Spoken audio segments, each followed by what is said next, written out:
is how to survive a marijuana paranoia attack. And this is a clip from the Duncan Trussell Family Hour, episode 270, and I'm going to play the clip.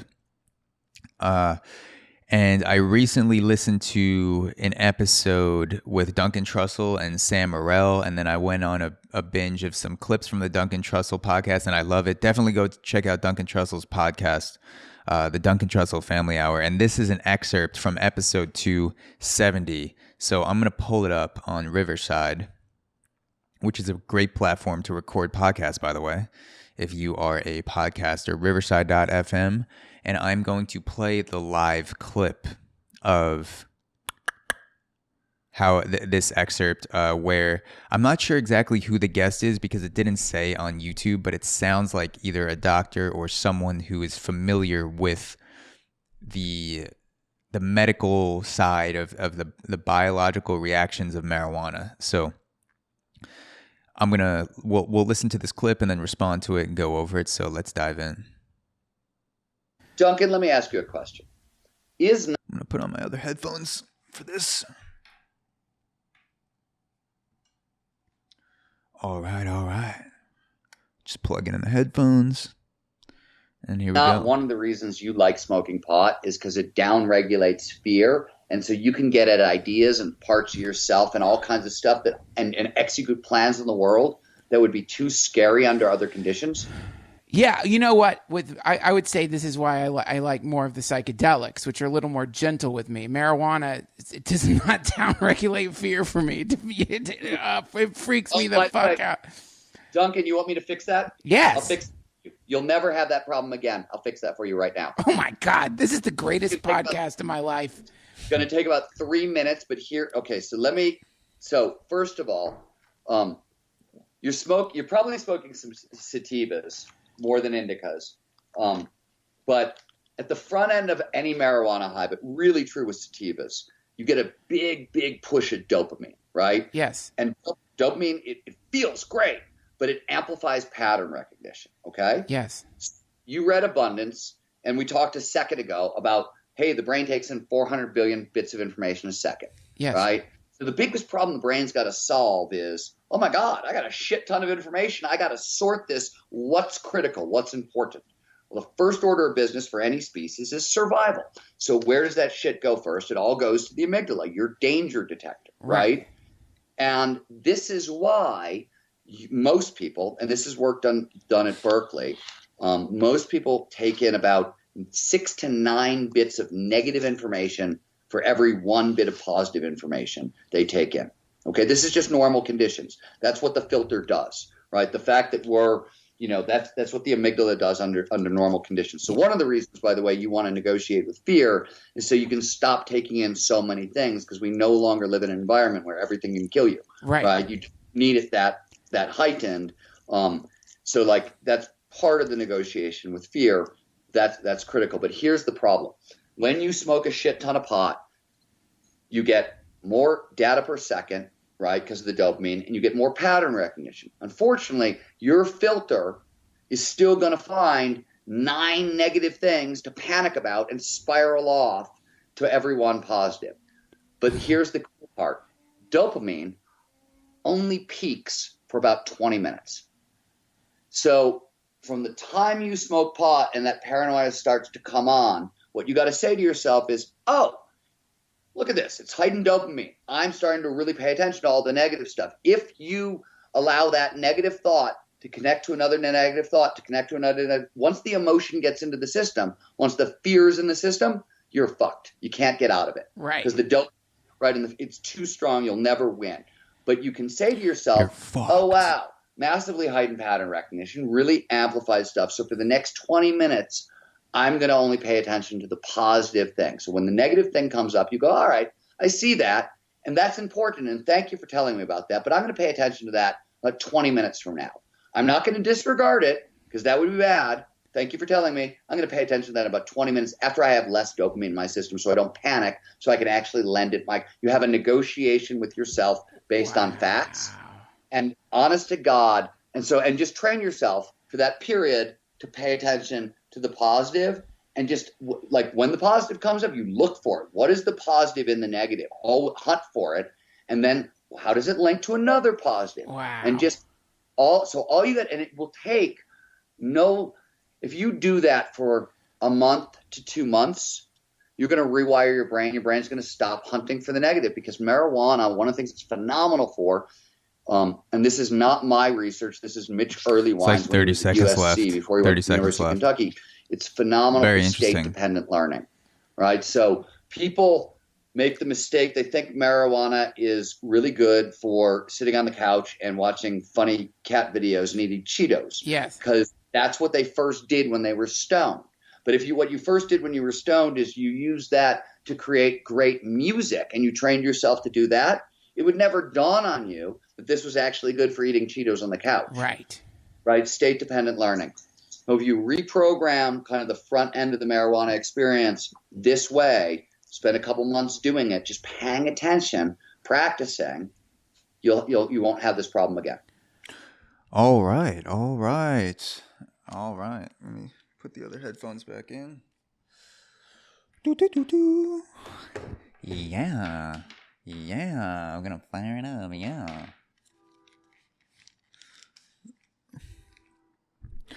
All right. See, I knew my keeping these old bad boys around with the wire would come in handy for listening to live podcast clips versus listening on the recorder right here. Because these are, every time I see someone with wires on their headphones now, I think, what a peasant. What a peasant still using headphone wires. I'm offended by you using headphone wires. Like, get with the program. I just want to open up a box of AirPods to that person, like an engagement ring. Just get down on one knee and present them with wireless headphones, as if, can you please, will you please take this symbol of modern day society and stop living like a pilgrim with headphone wires? But now I'm like, I kind of like them. Like, it's kind of like I'm revisiting the past, and they're useful. So, okay, so just to recap, because I want to go through a few of those things, because I am someone who personally suffers from, I don't want to say suffer, because it sounds like a disease, and this is something that you can work on, but I'm someone who definitely succumbs to paranoia attacks and panic attacks when I smoke weed. And my weed smoking experience started out like many people's do, where I smoked for the first time, got a little bit high, and then after that, I could just smoke gigantic amounts on a low tolerance and get just super high. Not one paranoid thought would enter my mind. And that happened for 2 to 3 years. The first time I smoked was 17, playing summer baseball, or 18, playing summer baseball. This was after my freshman year in college. And then for another year and a half, possibly even 2 years, I went just, smoking probably once a month, because the NCAA tested for weed. So I was like, I'm not going to smoke that much. And then I had just a horrible, crippling panic attack where I thought I became this giant orb of negative energy that everyone was going to see. And I was sitting in a couch with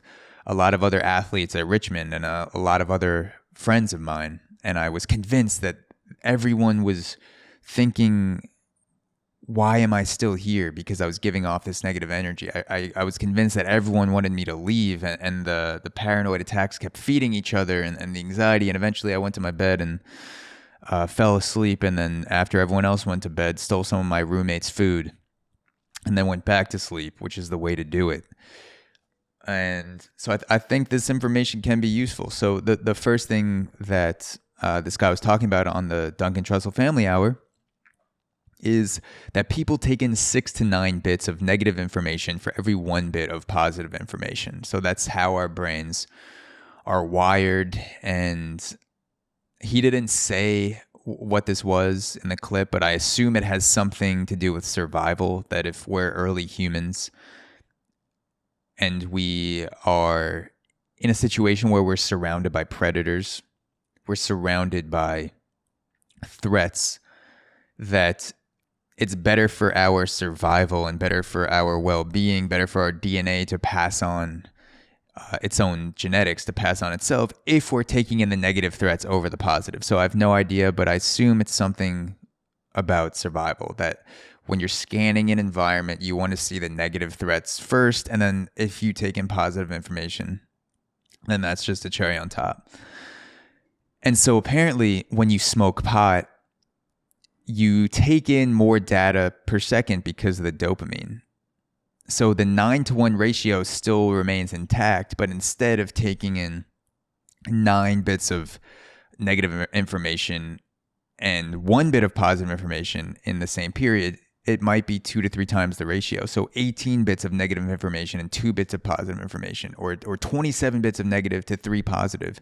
And when you're high and that dopamine spikes in the first 20 minutes, that can be overwhelming, which makes sense because it's always the beginning of a high where I feel the most paranoid. It's always the beginning of a high where I feel those anxious thoughts start to crank and they start to feed off each other. And then I have to tell myself, all right, it's okay, bud.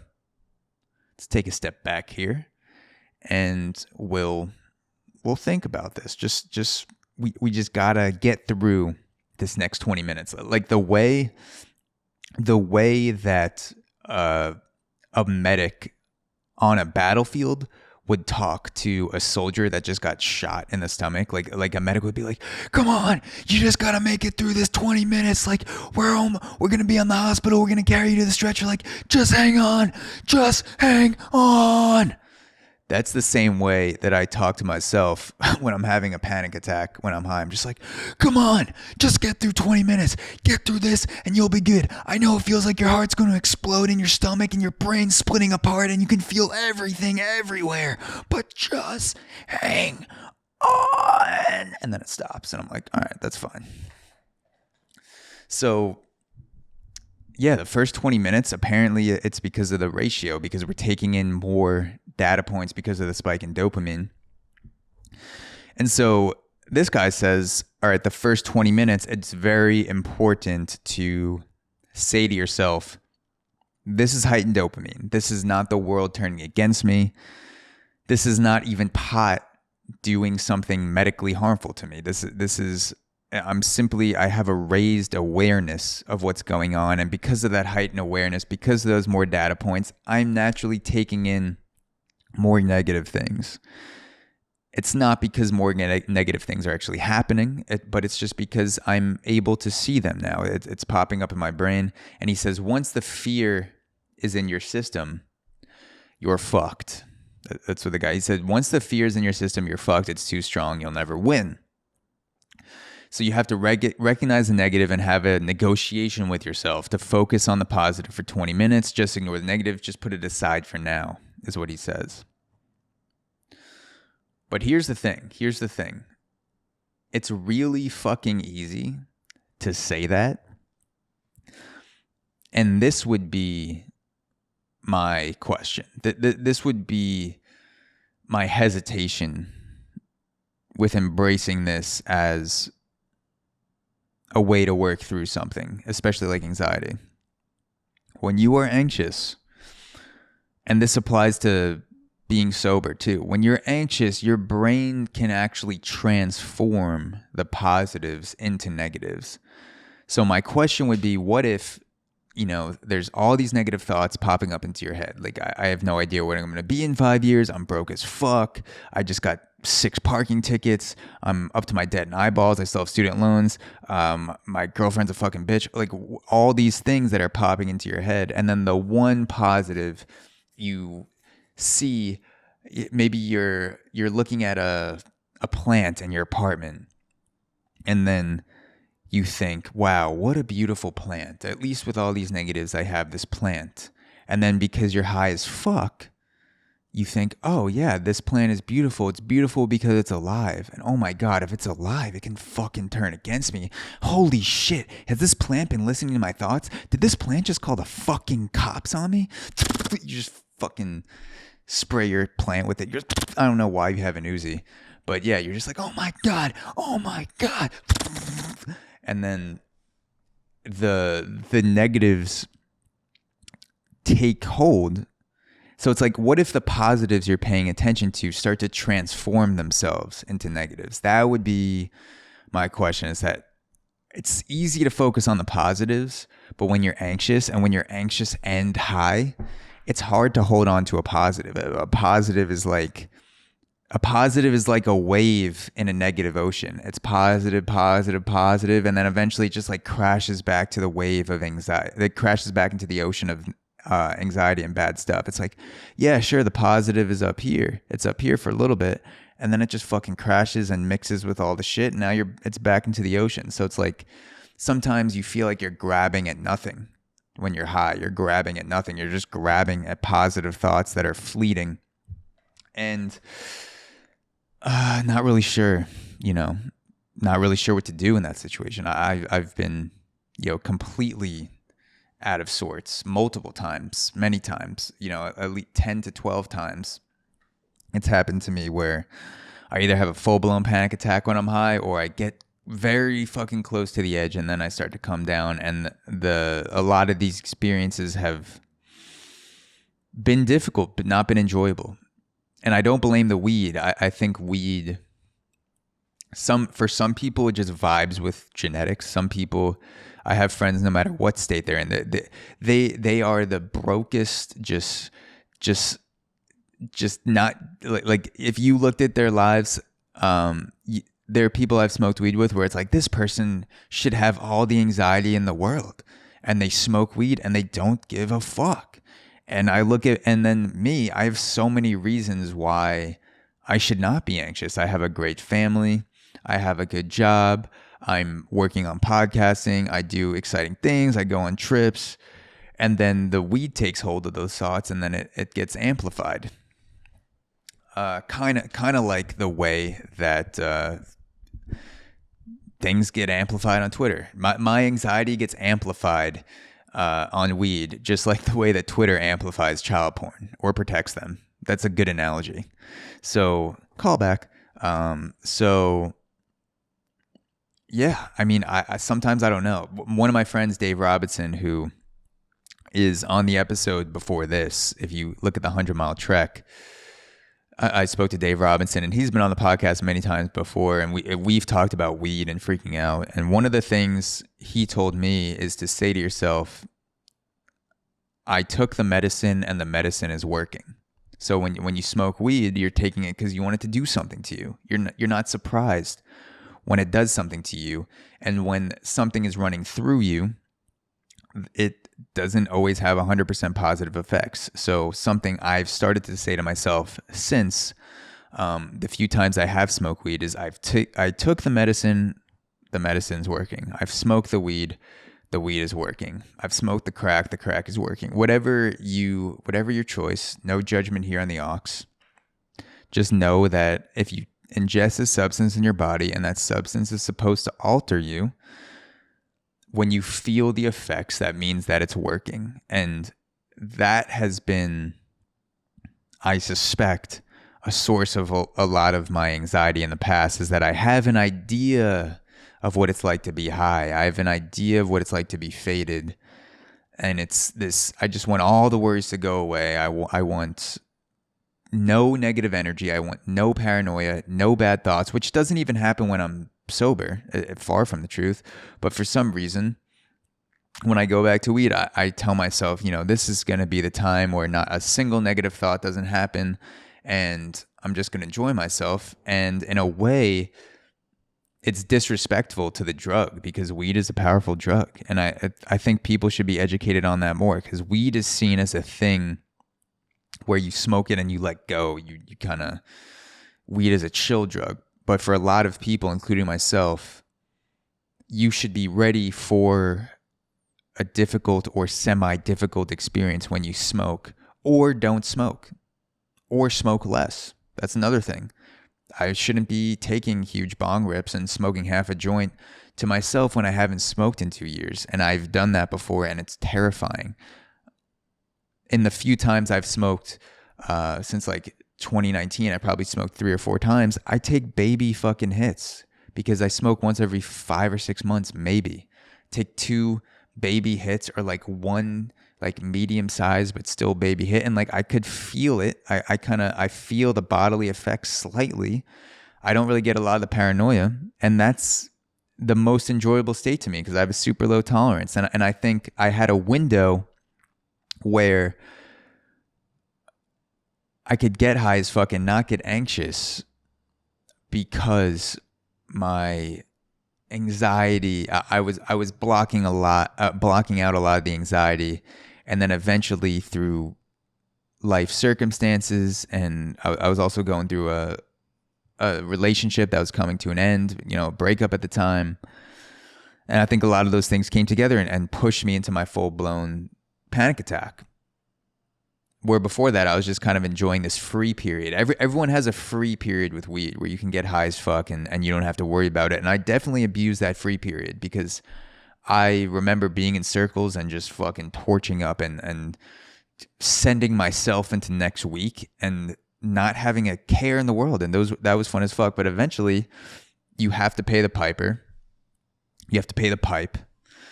And you have to learn how to smoke weed like an adult, and that's different things for different people. Some people might not even smoke it at all. If I do, I smoke very tiny amounts, but I do find this video helpful. I think that's a good way to think about it, that if you can get through the first 20 minutes, if you can recognize that the reason you're having negative thoughts is because your brain is amplified, is that you're taking in more information, that can help you get through those 20 minutes. It won't take it away. Don't try to push the negative away, but recognize it, that it's there, and recognize it for what it is. And so that is helpful. And again, even for sober anxiety, when I've had anxious thoughts, the last thing I do now is push those thoughts away. Because I know from past panic attacks that pushing those thoughts away is like pushing anxious thoughts away is like pressing the fucking gas on anxiety. Literally, every time you push anxiety away, you're like fucking pressing your foot down on the pedal of anxiety even more.